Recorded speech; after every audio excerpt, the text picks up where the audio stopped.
ഈ ഒരു സെഷനിൽ നമ്മൾ പറയാൻ പോകുന്നത് ഈ പേയ്മെൻറ്റ് സിസ്റ്റത്തിൽ ഉണ്ടാകുന്ന റിസ്കുകളെ കുറിച്ചിട്ടാണ്. അപ്പോൾ പണ്ട് നമ്മുടെ കമ്പ്യൂട്ടറൊക്കെ നമ്മൾ ഇൻട്രൊഡ്യൂസ് ചെയ്യുന്നതിൻ്റെ മുന്നേ നമ്മൾ പേയ്മെൻറ്റ് നടത്തിയിരുന്നത് ഡയറക്റ്റ് ആയിട്ടായിരുന്നു അല്ലേ. അപ്പോൾ നമുക്ക് നമ്മുടെ ഈ പേയ്മെൻറ്റ് ഇൻഫർമേഷൻസും കാര്യങ്ങളൊക്കെ ബിസിനസ് ഓർഗനൈസേഷൻ കീപ്പ് ചെയ്തിരുന്നത് പേപ്പർ റെക്കോർഡ്സ് ആയിട്ടും ഫയൽസ് ആയിട്ടൊക്കെ ആയിരുന്നു. അപ്പോൾ അത് കുറച്ചും കൂടെ സേഫർ ആയിട്ടുള്ളൊരു മെത്തേഡായിരുന്നു.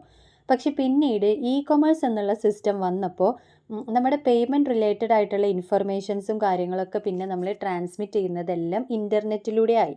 അപ്പോൾ അതുകൊണ്ട് തന്നെ അത് ഒരു രീതിയിൽ നോക്കുമ്പോൾ ഏത് ഭാഗത്തുള്ള ഏത് ആളുകൾക്കും വളരെ ഈസി ആയിട്ട് എത്ര പേർക്ക് വേണമെങ്കിലും അത് ആക്സസ് ചെയ്യാം എന്നുള്ളൊരു പ്ലസ് പോയിൻ്റ് അവിടെ വന്നു. അതേപോലെ തന്നെ അതിൻ്റെ നെഗറ്റീവായിട്ട് വന്നത് എന്താ, ഈ കമ്പ്യൂട്ടറിൽ യൂസ് ചെയ്തുകൊണ്ട് നമ്മൾ ചെയ്യുന്ന ഡാറ്റകൾ പല രീതിയിലുള്ള ഡിസ്ട്രക്ഷന് വേണ്ടിയിട്ടും ഫ്രോഡ് ആക്ടിവിറ്റികൾക്ക് വേണ്ടിയിട്ടും എററായിട്ടും അതേപോലെ മിസ്യൂസ് ചെയ്യാനൊക്കെ ഉള്ള സിറ്റുവേഷൻസ് വന്നും തുടങ്ങി. കാരണം അത് കമ്പ്യൂട്ടറിൽ യൂസ് ചെയ്ത് നമ്മൾ ചെയ്യുന്ന പേയ്മെൻറ്റ്സും ട്രാൻസാക്ഷൻസും ഇൻഫർമേഷൻസും ആണ്.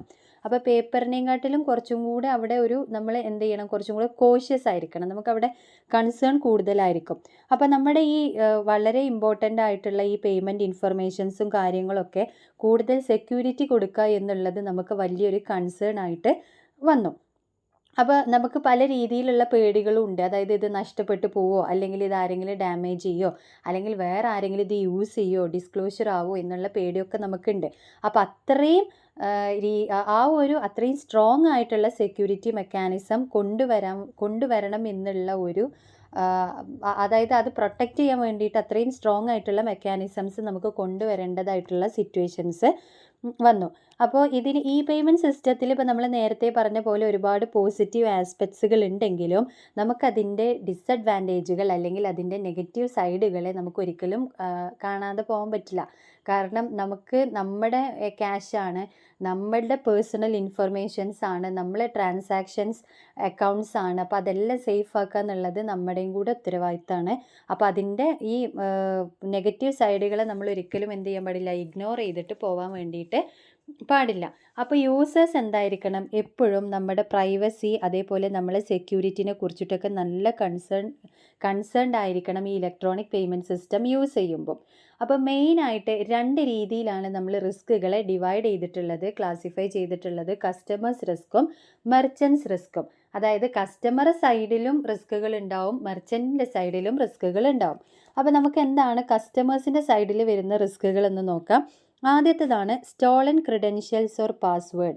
അതായത് ഈ പേയ്മെൻറ്റ് സിസ്റ്റത്തിൽ കസ്റ്റമർക്ക് പേയ്മെൻറ്റ് ചെയ്യണം എന്നുണ്ടെങ്കിൽ എപ്പോഴും ഒരു ഓതറൈസ്ഡ് ഇൻസ്റ്റിറ്റ്യൂഷനുമായിട്ട് എന്ത് ചെയ്യണം, ഒരു രജിസ്ട്രേഷൻ വേണം.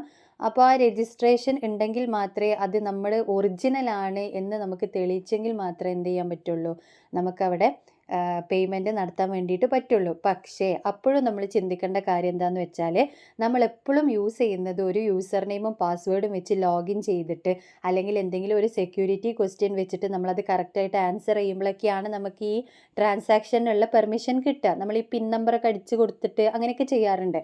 പക്ഷേ അത് വേറൊരാൾ അത് ആക്സസ് ചെയ്തിട്ട്, അതായത് ഒരു മൂന്നാമതൊരാൾ, ഒരു ഫ്രോഡ് ആയിട്ടുള്ള ഒരാൾ അത് ആക്സസ് ചെയ്തിട്ട് സെയിം പോലെ ചെയ്ത് കഴിഞ്ഞാൽ അവർക്കും എന്ത് കിട്ടും, ആ പെർമിഷൻ കിട്ടും. അപ്പോൾ അങ്ങനത്തെ സിറ്റുവേഷൻസൊക്കെ ഈ കസ്റ്റമർക്ക് ഫേസ് ചെയ്യാനുള്ള പോസിബിലിറ്റി കൂടുതലാണ്. അതാണ് സ്റ്റോളൻ ക്രെഡൻഷ്യൽസ് ഓർ പാസ്വേഡ് എന്ന് പറയുന്നത്. One of the main disadvantages of e-payments is that customers need to register with the institution in order to be authorized to perform money transactions with them. അതായത് നമ്മൾ transaction നടത്തണം എന്നുണ്ടെങ്കിൽ നമ്മൾ എന്ത് ചെയ്യണം, നമ്മൾ ഇൻസ്റ്റിറ്റ്യൂഷനുമായിട്ട് ഒരു രജിസ്ട്രേഷൻ ആദ്യം ഉണ്ടാക്കണം. There is no way of verifying the true identity of the maker of the transaction. As long as the password and security questions are correct, the system assumes you are the right person. അതായത് നമ്മൾ അടിച്ചു കൊടുക്കുന്ന പാസ്വേഡും security ക്വസ്റ്റ്യൻസും ഒക്കെ correct ആവുന്നിടത്തോളം അപ്പുറത്തുള്ള ആൾ എന്താ വിചാരിക്കുക, നമ്മൾ തന്നെയാണ് ആ ജെന്യൂൻ ആയിട്ടുള്ള ആൾ, നമ്മുടെ തന്നെയാണ് അക്കൗണ്ട് എന്നാണ് വിചാരിക്കുക. If this information fails into the hands of a fraud, he will be able to steal customers' money. അപ്പോൾ ഇത് ഒരു ഫ്രോഡിൻ്റെ കയ്യിൽ ഈ ഡീറ്റെയിൽസ് ഒക്കെ കിട്ടിക്കഴിഞ്ഞാൽ അവർക്ക് എന്ത് ചെയ്യാൻ പറ്റും, അവർക്ക് പല രീതിയിലും ഈ സേവനം യൂസ് ചെയ്യാൻ വേണ്ടിയിട്ട് പറ്റും. അപ്പോൾ ഇതിനെയാണ് നമ്മൾ ഐഡൻറ്റിറ്റി തെഫ്റ്റ് എന്ന് പറയുക. അതായത് മറ്റൊരാളെ ആയിട്ട് നമ്മൾ എന്ത് ചെയ്യുക, നമ്മുടെ ഐഡൻറ്റിറ്റി കാണിക്കുക, അതായത് ഫ്രോഡ് കേട്ടോ. അതായത് നമ്മുടെ ഐഡൻറ്റിറ്റി അവർ യൂസ് ചെയ്യുക, ഫ്രോഡ് യൂസ് ചെയ്യുന്നതിനെയാണ് നമ്മൾ ഐഡൻറ്റിറ്റി തെഫ്റ്റ് എന്ന് പറയുക. A dishonest individual will steal customers personal data. അപ്പോൾ ഡിസ്ഹോണസ്റ്റ് ആയിട്ടുള്ള ഒരാൾ കസ്റ്റമേഴ്സിൻ്റെ പേഴ്സണൽ ഇൻഫർമേഷൻസ് എന്ത് ചെയ്യും, സ്റ്റീൽ ചെയ്യും. Enabling him to set up illegitimate credit card accounts. എന്നിട്ട് അയാൾ ഇത് യൂസ് ചെയ്തിട്ട്, ഈ ക്രെഡിറ്റ് കാർഡ് അക്കൗണ്ട് യൂസ് ചെയ്തിട്ട് അവർക്ക് വേണ്ട സെറ്റപ്പുകളും കാര്യങ്ങളും ചെയ്യും. ബാങ്ക് അക്കൗണ്ട് യൂസ് ചെയ്യും. And other account. This is called identity theft. ഇതിനെയാണ് ഐഡൻറ്റിറ്റി തെഫ്റ്റ് എന്ന് പറയുക.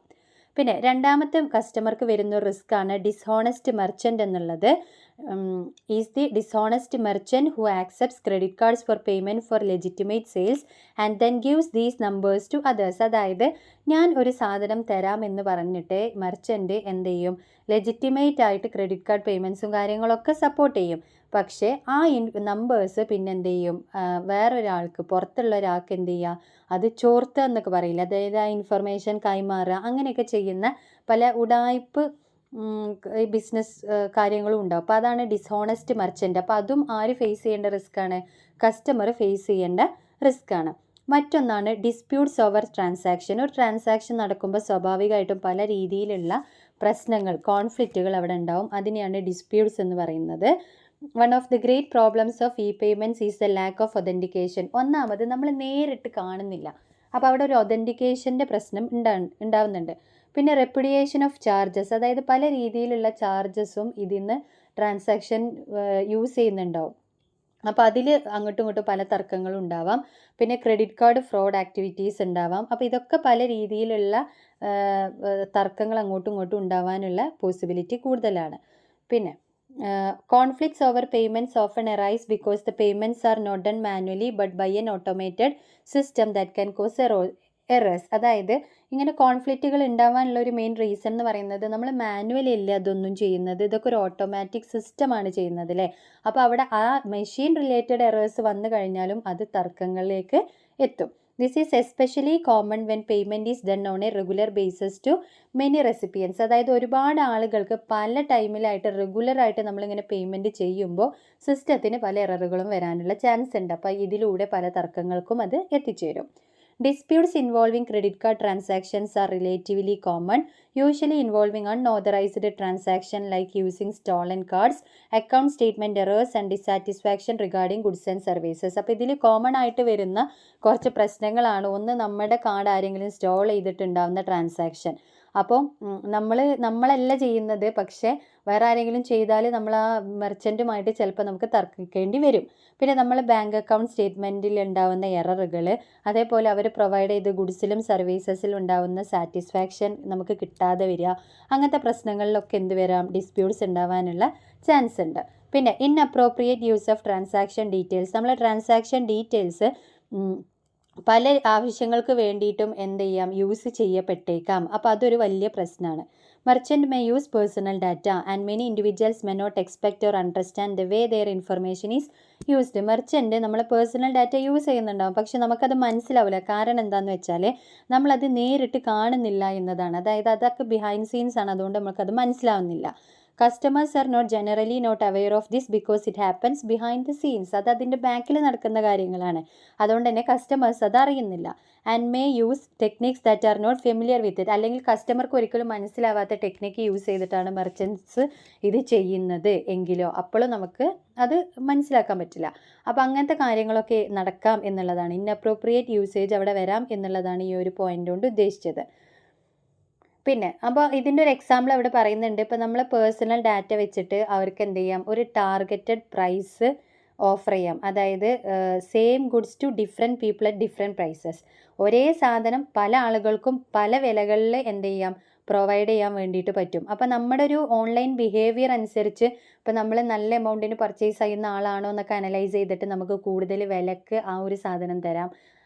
അതേപോലെ കുറച്ച് ഒരു മിനിമം ലെവലിൽ ചെയ്യുന്ന ആളാണെന്നുണ്ടെങ്കിൽ അയാൾക്ക് ആ ഒരു രീതിയിൽ ആ ഒരു പ്രൊഡക്റ്റ് കൊടുക്കാം. അപ്പോൾ അങ്ങനെയൊക്കെ നമ്മുടെ പേഴ്സണൽ ഇൻഫർമേഷൻ യൂസ് ചെയ്യാനുള്ള റിസ്ക് അവിടെ വരുന്നുണ്ട്. അപ്പോൾ ഇത്രയും കസ്റ്റമർ സൈഡിൽ വരുന്ന റിസ്കുകളാണ്. ഇനി സ്വാഭാവികമായിട്ടും ഈ പേയ്മെൻറ്റ് സിസ്റ്റം ആകുമ്പോൾ മെർച്ചൻറ്റിനും ഒരുപാട് കാര്യങ്ങൾ റിസ്കുകളായിട്ട് അവിടെ ഉണ്ട്. അതിലൊന്നാണ് ഫോർജ്ഡ് ഓർ കോപ്പീഡ് ഇൻസ്ട്രുമെൻറ്റ്സ് എന്ന് പറയുന്നത്. Theft of goods and services through credit card fraud is the most important form of fraud. അതായത് theft of goods and services, credit card use ചെയ്തിട്ട് ഗുഡ്സ് ആൻഡ് സർവീസസിനെ സ്റ്റീൽ ചെയ്യുന്ന ഒരു ക്ലാസിഫിക്കേഷനും ഇതിൽ വരുന്നുണ്ട്. Merchants are not meeting their customers face to face and hence it difficult to know whether the credit card payment that has been accepted is really from A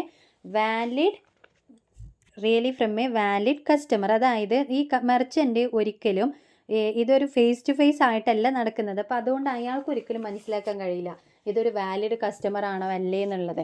അയാളത് genuine ആണ് ഈ ഒരു ട്രാൻസാക്ഷൻ എന്നാണ് വിചാരിക്കുന്നത്. പക്ഷേ അങ്ങനെ വിചാരിച്ച് ഇപ്പോൾ ഒരു പ്രൊഡക്റ്റ് കൊടുത്തൊക്കെ കഴിഞ്ഞ് കഴിഞ്ഞിട്ടുള്ള പേയ്മെൻറ്റൊക്കെ ആണെങ്കിൽ, പ്രത്യേകിച്ച് അങ്ങനത്തെ സിസ്റ്റത്തിൽ ആ പ്രൊഡക്റ്റും നഷ്ടമാവും, നമുക്ക് ആ പേയ്മെൻറ്റും നഷ്ടമാവേണ്ട ഒരു സിറ്റുവേഷൻ വരും മെർച്ചൻറ്റിന്. അപ്പോൾ അതാണ് ആ പോയിൻ്റ് കൊണ്ട് ഉദ്ദേശിച്ചത്. Merchants need to bear the full cost of a fraudulent transaction and related fees. അപ്പോൾ അത് റിലേറ്റ് ചെയ്ത് വന്നിട്ടുള്ള എല്ലാ ഫീസും എല്ലാ ട്രാൻസാക്ഷൻസും ആര് ഏറ്റെടുക്കേണ്ട അവസ്ഥ വരും? മെർച്ചൻ്റ് ഏറ്റെടുക്കേണ്ട ഒരു സിറ്റുവേഷൻ വരും. മറ്റൊന്നാണ് ഡിസ്പ്യൂട്ടഡ് ചാർജസ് എന്ന് പറയുന്നത്. ഇപ്പോൾ കസ്റ്റമർക്ക് ഒരു ഗുഡ്സോ അല്ലെങ്കിൽ ഒരു സർവീസോ സാറ്റിസ്ഫൈഡ് ആയില്ല എന്ന് വിചാരിക്കുക, അല്ലെങ്കിൽ മെർച്ചൻറ്റിൻ്റെ സർവീസ് അവർക്ക് റിസീവ് ചെയ്തിട്ടില്ല എന്ന് വിചാരിക്കുക. മറ്റൊരു കേസ് എന്ന് പറയുന്നത് when they never authorised the charge, അതായത് ഈ ഒരു എക്സ്ട്രാ ചാർജ് ഈ പേയ്മെൻറ്റ് പോവും എന്നുള്ള കാര്യങ്ങളൊന്നും അറിഞ്ഞില്ല എന്ന് വിചാരിക്കുക. അപ്പോൾ അങ്ങനെ പല കേസ് കൊണ്ടും കസ്റ്റമർ ഡിസാറ്റിസ്ഫൈഡ് ആവാം. അപ്പോൾ ഇങ്ങനത്തെ ഒരു സിറ്റുവേഷൻ വന്നു കഴിഞ്ഞാൽ സ്വാഭാവികമായിട്ട് കസ്റ്റമറും മെർച്ചൻറ്റും തമ്മിൽ എന്ത് വരും?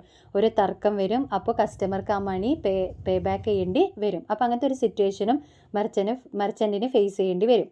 If your customer feels that they have been charged wrongly or without their authorization, they may dispute this directly through their bank with a refund. അതായത് കസ്റ്റമർ അയാളെ ചാർജ് ചെയ്തത് ശരിയായില്ല, അല്ലെങ്കിൽ ഞാനിത് അനുവദിച്ചിട്ടില്ലായിരുന്നു ഇങ്ങനെ ഒരു ഫീ എടുക്കാൻ വേണ്ടിയിട്ട് എന്നൊക്കെ കസ്റ്റമർക്ക് വാദിച്ചു കഴിഞ്ഞാൽ മെർച്ചൻറ്റിന് അത് എന്ത് ചെയ്യേണ്ടി വരും? റീഫണ്ട് ചെയ്യേണ്ട സിറ്റുവേഷനിലേക്ക് എത്തും. അത് മെർച്ചൻറ്റ് ഫേസ് ചെയ്യുന്ന മറ്റൊരു റിസ്ക് ആണ്.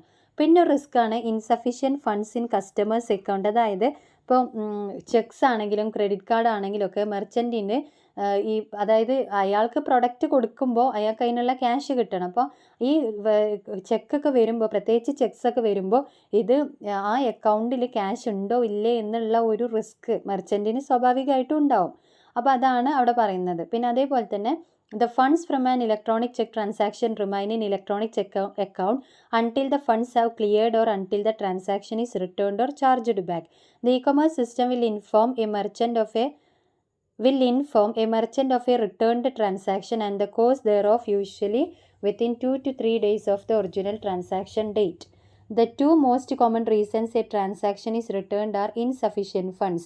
അതായത് പല രീതിയിലും അയാൾക്ക് ചെക്ക് ബൗൺസ് ആവാം, അതായത് റിട്ടേൺ ചെയ്യാം, റീഫണ്ട്, അതായത് തിരിച്ചിങ്ങോട്ട് വരാം. നമ്മൾ നേരത്തെ പറഞ്ഞിരുന്നു ആ കേസ്. അപ്പോൾ ഒരു കേസ് എന്ന് പറയുന്നത് നമ്മുടെ അക്കൗണ്ടിൽ ഫണ്ട് ഇല്ലാത്ത സിറ്റുവേഷൻ വരിക, ഇൻസഫിഷ്യൻറ്റ് ഫണ്ട് NSF. പിന്നെ ഒന്നെന്ന് വരുന്നത് ഇൻവാലിഡ് അക്കൗണ്ട് വാലിഡ് അല്ല, അല്ലെങ്കിൽ അക്കൗണ്ട് നമ്പർ വാലിഡ് അല്ല എന്നൊക്കെ വന്നാലും എന്ത് വരും? ഈ ചെക്കുകളൊക്കെ എന്തായി വരും? ബൗൺസ് ചെയ്തിട്ട് വരും. അപ്പോൾ അതൊരു ഇഷ്യൂ ആണ്. പിന്നെ വരുന്ന ഒരു മെയിൻ ഇഷ്യൂ ആണ് സെക്യൂർ പേയ്മെൻറ്റ് സ്കീം എന്ന് പറയുന്നത്. A payment must always be authorized by the payer. അതായത് പേയ്മെൻറ്റ് എപ്പോഴും പേയർ എന്ത് ചെയ്യണം? ഓതറൈസ് ചെയ്യണം. ആ ഓതറൈസേഷന് വേണ്ടിയിട്ട് അത് ഫിസിക്കലി ഓതറൈസ് ചെയ്യാം, പിൻ നമ്പർ യൂസ് ചെയ്തിട്ട് ഓതറൈസ് ചെയ്യാം. അതേപോലെ നമ്മൾ നേരത്തെ പറഞ്ഞിരുന്നു ഡിജിറ്റൽ സിഗ്നേച്ചർ വെച്ചിട്ടും ഓതറൈസേഷൻ കൊടുക്കാം. അതേപോലെ പേയ്മെൻറ്റ് ആരും കൂടെ ഓതറൈസ് ചെയ്യണം, ബാങ്കും കൂടെ ഓതറൈസ് ചെയ്യണം. അപ്പോൾ ഇത്രയും റിസ്കുകൾ മെർച്ചൻറ്റിൻ്റെ സൈഡിൽ വരുന്നതാണ്. പിന്നെ വരുന്ന ടോപ്പിക്കാണ് ഈ പേയ്മെൻറ്റ് സിസ്റ്റം ഡിസൈനിങ് എന്ന് പറയുന്നത്. അതിൽ കുറച്ച് ഫാക്ടേഴ്സ് വരുന്നുണ്ട്. അതിലൊന്നാണ്, അതായത് നമ്മൾ ഈ പേയ്മെൻറ്റ് ചെയ്യുമ്പോൾ അല്ലെങ്കിൽ അത് ഡിസൈൻ ചെയ്യുമ്പോൾ അതിൽ വേണ്ട കാര്യങ്ങളാണ് നമ്മൾ ഇനി അടുത്ത് പറയുന്നത്. ഒന്ന്, ഇപ്പോൾ നമ്മൾ ഈ പറഞ്ഞ റിസ്കുകളൊക്കെ ഓവർകം ചെയ്യാനുള്ള കാര്യങ്ങളാണ് ഈ പോയിൻ്റ് ഓരോന്നായിട്ട് പറയുന്നത്. അതിലൊന്നാണ് പ്രൈവസി എന്ന് പറയുന്നത്. അതായത് യൂസർക്ക് ഈ പേയ്മെൻറ്റ് സിസ്റ്റം യൂസ് ചെയ്യാൻ പറ്റും എന്നുള്ള ഒരു വിശ്വാസം വരണം, ട്രസ്റ്റ്. അതാണ് പ്രൈവസി കൊണ്ട് ഉദ്ദേശിക്കുന്നത്. Customer information has to pass through several hands, so security and privacy of the information are a major concern. അതായത് കസ്റ്റമർ ഇൻഫർമേഷൻസ് പല രീതിയിലും പാസ് ചെയ്ത് പല ഹാൻഡ്സിലൂടെയും പോകേണ്ടി വരും, അതായത് പല സിസ്റ്റത്തിലൂടെയൊക്കെ പോകേണ്ടി വരും. അപ്പോൾ അതുകൊണ്ട് തന്നെ അവർക്ക് അവരുടെ ഇൻഫർമേഷൻസ് സെക്യൂർ ആണ്, പ്രൈവസി ഉണ്ട് എന്ന് ഉറപ്പ് വരുത്തുക എന്നുള്ളതാണ് ഫസ്റ്റ് ഫാക്ടർ എന്ന് പറയുന്നത്. അത് ആര് ചെയ്യണം? അത് അതായത് ബിസിനസ്സിൻ്റെ കയ്യിലാണ് ഈ പേഴ്സണൽ ഇൻഫർമേഷൻസ് സേഫ് ആയിരിക്കും എന്നുള്ള ഉറപ്പ് കൊടുക്കേണ്ടത്. Therefore, businesses have to give the customer first their guarantee. അപ്പോൾ ആദ്യം ഒരു ഗ്യാരണ്ടി കൊടുക്കണം, നിങ്ങളെല്ലാ ഇൻഫർമേഷൻസ് സേഫ് ആണെന്നുള്ളത്. രണ്ടാമത്, peace of mind that the information passed over is of no risk to any invading eyes. അതായത് ഇത് മൂന്നാമതൊരാൾക്ക് ഒരു രീതിയിലും മൂന്നാമതൊരാളെ കണ്ണിൽ ഇത് പെടൂല, അല്ലെങ്കിൽ അവർക്ക് ഇത് എത്തൂല എന്നുള്ള ഒരു സമാധാനവും കസ്റ്റമർക്ക് കൊടുത്തു കഴിഞ്ഞാലാണ് പ്രൈവസി എന്നുള്ള ഫാക്ടറിലേക്ക് എത്തുന്നത്. പിന്നെ വരുന്നത് സെക്യൂരിറ്റിയാണ്. അതായത് verifies the identity of two party transactions through user authentication. അതായത് യൂസർ ഒതൻറ്റിക്കേഷൻ വഴി, അതായത് യൂസർ നെയിമും പാസ്വേഡും ഒക്കെ വെച്ചിട്ട് രണ്ട് പാർട്ടീനെയും എന്ത് ചെയ്യണം, സെക്യൂർ ആണ് എന്ന് ഉറപ്പ് വരുത്തണം, വെരിഫൈ ചെയ്യണം. And reserves flexibility to restrict information and services through access control. അതേപോലെ എല്ലാവർക്കും കയറി ആക്സസ് ചെയ്യാൻ പറ്റില്ല, അവിടെ ഒരു ആക്സസ് കൺട്രോൾ വെക്കണം, റെസ്ട്രിക്റ്റ് ചെയ്യണം, ഇൻഫർമേഷൻസ് ഒക്കെ ആർക്കൊക്കെ യൂസ് ചെയ്യാൻ പറ്റുള്ളൂ എന്നുള്ളതിൽ ഒക്കെ ഒരു റെസ്ട്രിക്ഷൻ കൊണ്ടുവരണം. ആ രണ്ട് കാര്യങ്ങൾ വരുമ്പോഴാണ് അവിടെ എന്തുണ്ടാവുന്നത്, സെക്യൂരിറ്റി ഉണ്ടാവുന്നത്. പിന്നെ നമ്മുടെ വെബ്സൈറ്റിലൂടെയൊക്കെയാണ് നമ്മൾ, അതായത് കസ്റ്റമർക്ക് ചോയ്സ് ഒക്കെ കൊടുത്തിട്ട് വെബ്സൈറ്റിലൂടെയൊക്കെ ചെയ്യുമ്പോൾ അവരുടെ പേഴ്സണൽ ഇൻഫർമേഷൻസും കാര്യങ്ങളൊക്കെ സെക്യൂർ ആയിരിക്കണം. അതേപോലെ incorporate security procedures to limit access to customer information by unauthorized parties. ഇപ്പോൾ വെബ്സൈറ്റിലുള്ള നമ്മുടെ ഇൻഫർമേഷൻസ് മറ്റൊരാൾക്ക് ആക്സസ് ചെയ്യാൻ പറ്റാത്ത രീതിയിലായിരിക്കണം സെറ്റ് ചെയ്യേണ്ടത്. അപ്പോൾ ഇത് വരുമ്പോൾ എന്തായി മാറി, സെക്യൂരിറ്റി എന്നുള്ള ഫാക്ടർ അവിടെ വന്നു. പിന്നൊന്നാണ് ഇൻറ്റ്യൂറ്റീവ് ഇൻ്റർഫേസസ്. അതായത് നമുക്ക് വളരെ ഈസി ആയിട്ട് യൂസ് ചെയ്യാൻ പറ്റണം, ടെലിഫോണൊക്കെ യൂസ് ചെയ്യുന്ന പോലെ. അങ്ങനത്തെ ഒരു ഇൻ്റർഫേസിനെയാണ് ഇൻറ്റ്യൂറ്റീവ് ഇൻ്റർഫേസ് എന്ന് പറയുന്നത്. അപ്പോൾ ആ ഒരു ഫാക്ടർ നമ്മൾ ഈ പേയ്മെൻറ്റ് സിസ്റ്റത്തിൽ ഉണ്ടായിരിക്കണം. പിന്നെ വരുന്നതാണ് ഡാറ്റാബേസ് ഇൻ്റഗ്രേഷൻ എന്ന് പറയുന്നത്. അതായത് ഒരു കസ്റ്റമർക്ക് അവരുടെ അക്കൗണ്ട് എല്ലാ രീതിയിലും യൂസ് ചെയ്യാൻ പറ്റണം, ഹോം ബാങ്കിങ് ആണെങ്കിൽ കൂടി. അപ്പോൾ അതിനെയാണ് ഡാറ്റാബേസ് ഇൻ്റഗ്രേഷൻ എന്ന് പറയുക. പിന്നെ brokers, a network banker is needed to broker goods and services, settle conflicts and financial transactions electronically. അപ്പോൾ ഒരു നെറ്റ്വർക്ക് ബാങ്കർ എന്ന് പറയുന്നത് ഗുഡ്സ് ആൻഡ് സർവീസ് അങ്ങോട്ടും ഇങ്ങോട്ടും ബ്രോക്കർ ചെയ്യണം, അതേപോലെ കോൺഫ്ലിക്റ്റുകൾ ഉണ്ടെങ്കിൽ അത് സെറ്റിൽ ചെയ്യണം, ഫൈനാൻഷ്യൽ ട്രാൻസാക്ഷൻസ് ഇലക്ട്രോണിക്കലി കണ്ടക്ട് ചെയ്യണം. അപ്പോൾ ഇതൊക്കെ ഇവരുടെ ഉത്തരവാദിത്തമാണ്.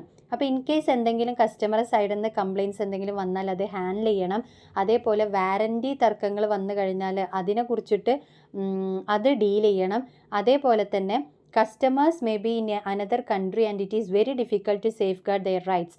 Court action is expensive for all concern. അതായത് ഇൻ കേസ് എന്തെങ്കിലും കസ്റ്റമർ റിലേറ്റഡ് എന്തെങ്കിലും കേസോ കാര്യങ്ങളൊക്കെ ഉണ്ടായി കഴിഞ്ഞാൽ കോർട്ട് ആക്ഷനിലേക്ക് പോവുക എന്നുള്ളത് വളരെ എക്സ്പെൻസീവ് ആയിട്ടുള്ളൊരു കാര്യമാണ്. അതുകൊണ്ട് തന്നെ third party dispute resolution can be answer. ഒരു മൂന്നാമതൊരു പാർട്ടി വെച്ചിട്ട് അതെന്ത് ചെയ്യുക, ആ തർക്കങ്ങൾ കറക്റ്റായിട്ട് അതിനെന്ത് ചെയ്യുക, സോൾവ് ചെയ്തെടുക്കുക എന്നുള്ളതാണ്. An independent third party could be used to adjudicate to the betterment of all. അപ്പോൾ എല്ലാത്തിനും, അതായത് അങ്ങോട്ടും ഇങ്ങോട്ടും ഒരു കേടുപാടുകളും ഇല്ലാതെ നല്ല രീതിയിൽ ആ ഒരു ട്രാൻസാക്ഷൻ അല്ലെങ്കിൽ ആ ഒരു ഡിസ്പ്യൂട്ട്, ആ ഒരു കോൺഫ്ലിക്റ്റ്, തർക്കം ഒഴിവാക്കാൻ വേണ്ടിയിട്ട് ഒരു തേർഡ് പാർട്ടീനെ, ഇൻഡിപെൻഡൻ്റ് ആയിട്ടുള്ള ഒരു തേർഡ് പാർട്ടീനെ നമുക്ക് യൂസ് ചെയ്യാൻ വേണ്ടിയിട്ട് പറ്റും. പിന്നെ വരുന്നതാണ് പ്രൈസിങ് എന്ന് പറയുന്നത്. നമ്മുടെ ഈ സർവീസസിനൊക്കെ വേണ്ടിയിട്ട് എങ്ങനെയാണ് പ്രൈസിങ് വരുന്നത്, അല്ലെങ്കിൽ പേയ്മെൻറ്റ് സിസ്റ്റം എങ്ങനെ അതിനെ പ്രൈസ് ചെയ്യുന്നു എന്നതാണ് മറ്റൊരു കൺസേൺ ആയിട്ട് വരിക. അപ്പോൾ കസ്റ്റമർക്ക് എന്ത് ചെയ്യണം, എല്ലാ കാര്യങ്ങളും, അതായത് GST അടക്കം, ടാക്സ് അടക്കം അതിൽ ഡിസ്പ്ലേ ചെയ്യണം. അപ്പോൾ അതും കൂടെ കഴിഞ്ഞിട്ട് അവർക്ക് ഫൈനൽ ബട്ടൺ ആ ഒരു പ്രൊഡക്റ്റിന് വേണ്ടിയിട്ട് ഓർഡർ ചെയ്യേണ്ടി വരുള്ളൂ. അപ്പോൾ അത് പലപ്പോഴും നമ്മൾ ഓൺലൈൻ ഷോപ്പിംഗ് ഒക്കെ ചെയ്യുമ്പോൾ നമുക്ക് എല്ലാതും കൂടെ ചേർത്തിട്ടുള്ള എമൗണ്ട് നമുക്ക് കാണിക്കാറുണ്ട്. അതേപോലെ തന്നെ നമ്മൾ ഓർഡർ ചെയ്ത് കഴിഞ്ഞാൽ നമ്മൾ ഓർഡർ പ്ലേസ് ചെയ്തതിൻ്റെ ഒരു ഇൻവോയ്സോ അങ്ങനെ എന്തെങ്കിലുമൊക്കെ ആയിട്ട് ഒരു കോപ്പി നമ്മളെ കയ്യിൽ, നമ്മളെ മൊബൈലിലോ അല്ലെങ്കിൽ നമ്മളെ ലാപ്പിലോ ഒക്കെ ആയിട്ട് ഡൗൺലോഡ് ചെയ്യാനും പറ്റും. അതാണ് പ്രൈസിങ്, എല്ലാ പ്രൈസും കാണിക്കുക എന്നുള്ളതാണ് മറ്റൊരു ഫാക്ടർ. പിന്നെ വരുന്നത് സ്റ്റാൻഡേർഡ്സ് ആണ്. അതായത് പല പേയ്മെൻറ്റ് സിസ്റ്റം, പല നെറ്റ്വർക്കിലൂടെ പല സിസ്റ്റവും യൂസ് ചെയ്തിട്ട് ഒരുമിച്ച് കൊണ്ടുവരിക എന്നുള്ളത് ബുദ്ധിമുട്ടാണ്. അതുകൊണ്ട് സ്റ്റാൻഡേർഡ്സ് എന്നുള്ള ഒരു ഫാക്ടറും നമ്മൾ ഈ പേയ്മെൻറ്റ് സിസ്റ്റത്തിൽ കൊണ്ടുവരണം. അങ്ങനെയാണ് അത് ഡിസൈൻ ചെയ്യേണ്ടത്. അല്ലെങ്കിൽ ഒരിക്കലും എല്ലാവരും കൂടി ഒരുമിച്ച് ഒരു അംബ്രല്ലയിൽ കൊണ്ടുവരിക എന്ന് പറയുന്നത് ബുദ്ധിമുട്ടാണ്. അപ്പോൾ അതുകൊണ്ട് തന്നെ എന്തുണ്ടായിരിക്കണം, സ്റ്റാൻഡേർഡ്സും ഉണ്ടായിരിക്കണം. അപ്പോൾ ഇത്രയാണ് മെയിനായിട്ട് ഈ പേയ്മെൻറ്റിൽ വരുന്ന റിസ്ക്കുകളും നമ്മൾ അതിനെ ഓവർകം ചെയ്യാൻ വേണ്ടിയിട്ട് നമ്മൾ എങ്ങനെയാണ് ഈ പേയ്മെൻറ്റിനെ ഡിസൈൻ ചെയ്യേണ്ടതും എന്നുള്ള ഫാക്ടേഴ്സും പറയുന്നത്. Thank you.